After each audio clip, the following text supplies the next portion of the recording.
Hi, welcome to Panopticon. I'm Stefano, is Bernardo. You already know who we are.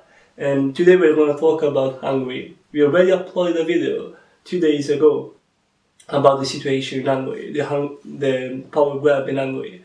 Please go to our YouTube channel and check it out. It's really short and clear. At the end of that video, we'll have 3 questions that we're going to try to answer today in today's debate.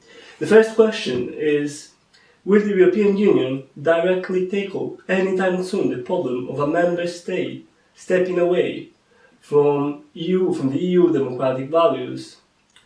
So let's start. Yeah. What's your opinion about it? I think that it's really unlikely that they will take additional measures they haven't taken any measures, they just kind of publicly said that not even specifying Hungary as we were mentioning. Yeah. They just publicly said, our member states shouldn't use this pandemic to try to impose some measures without a time limit as they're doing in Hungary. But they didn't even mention Hungary though.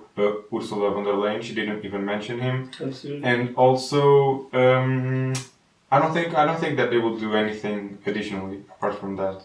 Yeah, I agree also because honestly, Hungary started to realize this, to put into practice their undemocratic measures a long time ago.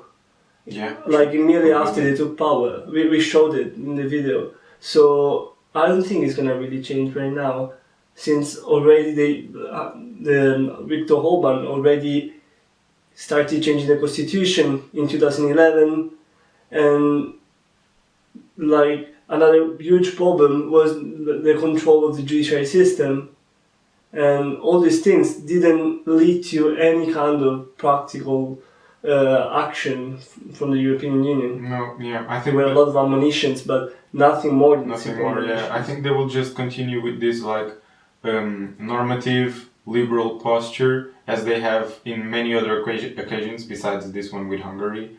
They will just try to use this diplomatic language and methods to try to warn them.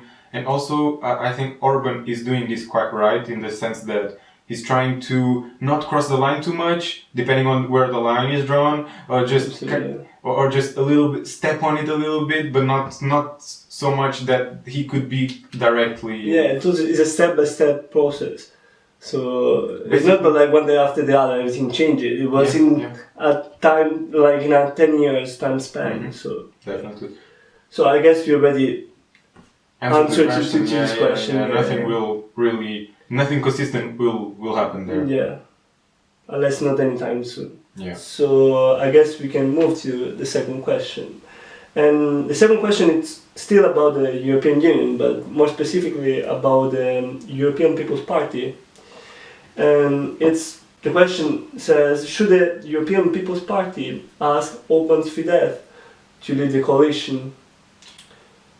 I guess that's really an interesting question, also following the suspension of Fidesz from the EPP just around 1 month before around 1 month before the European elections in May 2019. So they were really close to actually do that, but didn't. So I think that's really interesting. Do you think that is it possible anytime soon that the EPP is gonna try to move Fidesz out of the party? I don't think so. And also, as we were seeing some time before in that political article, the opposition also portrays this as some kind of tactical maneuver, political maneuver, so they can sideline them for a little while, but still keep their influence inside the party, because they are not full members, but they are members, they are just suspended. So yeah, and also there's the fact that, and we, for compiling our video, we got some videos, also some clips of this, the people saying that Viktor Orban is one of the most influential politicians in Europe. So that would be a major loss if they lost him from the party. So so it's a win-win situation. It's a win situation for the EPP because they still have Fidesz inside within the coalition. It's really good in terms of both, and it's a win situation for Orban. Yeah, he even seems more moderate there. He seems more moderate. He seems more like diplomatic, more. Yeah. So basically, he will remain. They will not kick him out. Yeah, I agree. Definitely. Also because they were so close to do that, but they didn't. The suspension thing seems just a way to say, okay, we realize that Fidesz. We did something. We did something. Yeah. We know, and also it's a way to say we know that Fidesz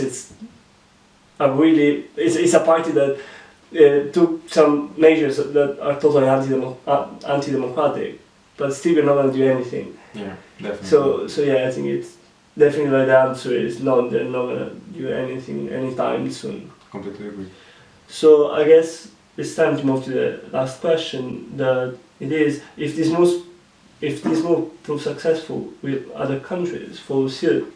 And like in the comments of the previous video, the one about Hungary, one comment was linking, really interesting comment, was linking what's happening in Hungary with the rise nationalism and far-right tendencies.